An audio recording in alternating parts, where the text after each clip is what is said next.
Maintenant qu'on a vu tous les concepts de base sur le private equity, on va essayer de voir comment démarrer sur le private equity, comment débuter. Donc déjà, la très bonne nouvelle, c'est que tu peux y accéder même sans être millionnaire. C'est un des gros mythes qu'il faut être millionnaire pour démarrer.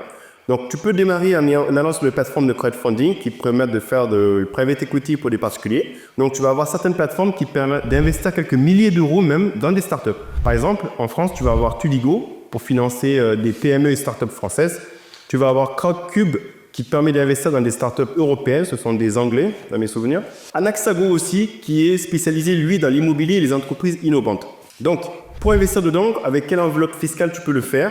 Donc déjà, de base, tu peux oublier le PEA, ce n'est pas éligible pour ce type d'investissement. Ça va plutôt rentrer dans le cadre du compte titre, en fait, ou du capital investissement en direct.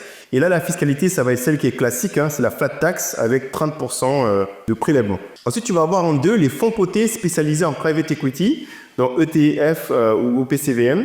Là, tu peux acheter des actions de fonds qui investissent en private equity, mais avec la liquidité de la bourse. Okay? Donc, tu vas avoir par exemple BNP Paribas Private Equity Fund, c'est un OPCVM. Amundi Private Equity, qui te permet de faire ça aussi. iShares List Private Equity ETF. Donc, ils sont exposés aux plus grands du secteur, comme KKR, Blackstone, etc. Et là, l'enveloppe fiscale qui va avec, c'est le compte titre. Tous ces fonds vont être accessibles à un compte titre ordinaire.